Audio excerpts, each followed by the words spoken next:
Assalamualaikum warahmatullahi wabarakatuh.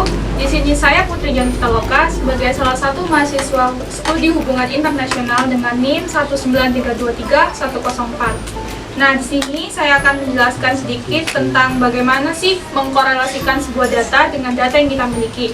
Di sini saya menggunakan data tentang populasi sapi potong menurut provinsi dengan satuan ekor. Nah, langkah yang pertama, kalian harus siapin data yang kalian ingin korelasikan. Kemudian copy data sesuai dengan data yang kalian punya dengan menggunakan Ctrl A, Ctrl C, dan kemudian Ctrl V seperti biasanya dari awal sampai akhir ya.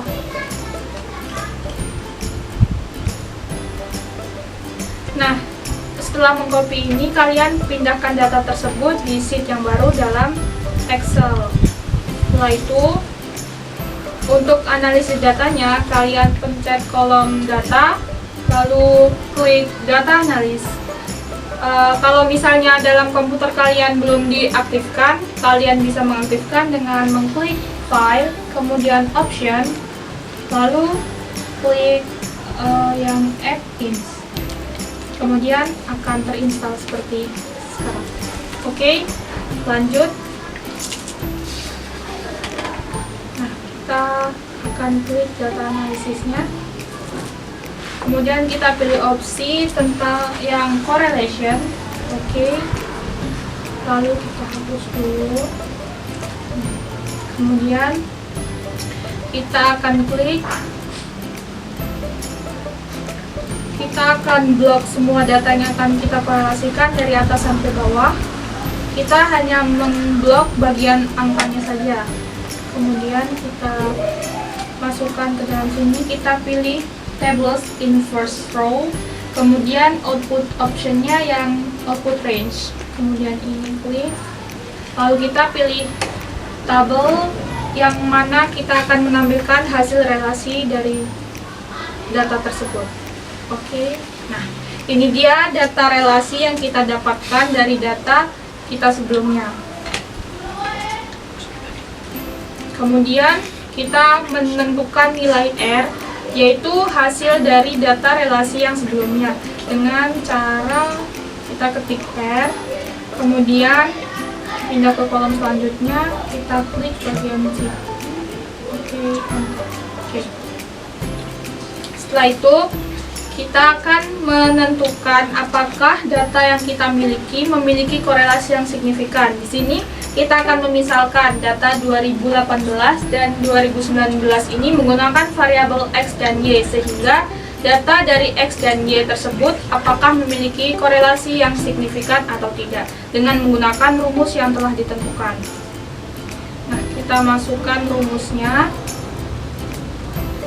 Nah, setelah kita masukkan rumus ke dalam Excel ini, kemudian kita tentukan nilai atasnya. Kita ketik atas, kemudian dengan rumus sama dengan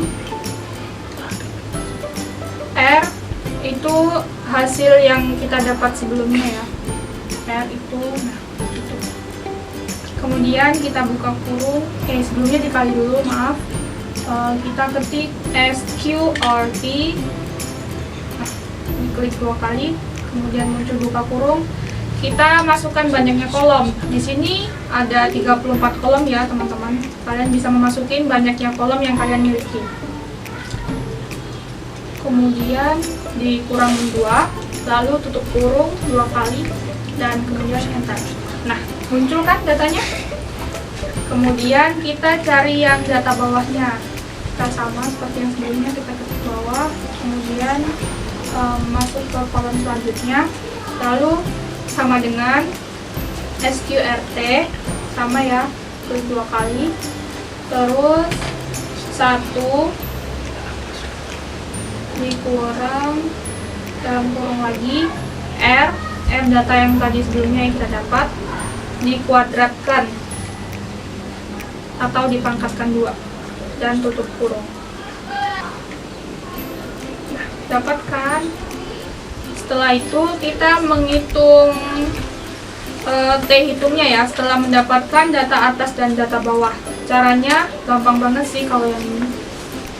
Tinggal sama dengan kemudian atas, yaitu data yang telah kita dapat di bagian atas.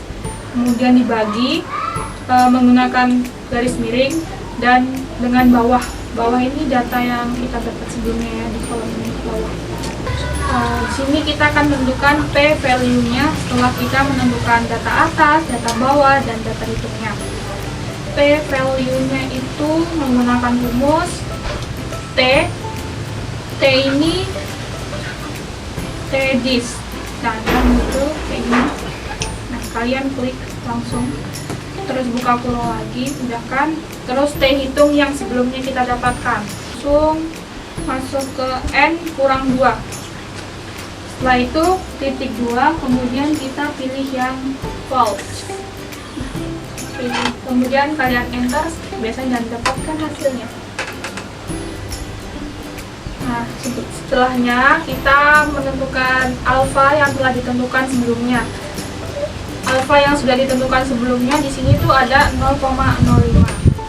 Oke. Jadi nilai P value ini kurang dari nilai dari alfa. Harus kurang dari alfa ya, karena dapat diputuskan bahwa kita ini menolak nilai H0, yang artinya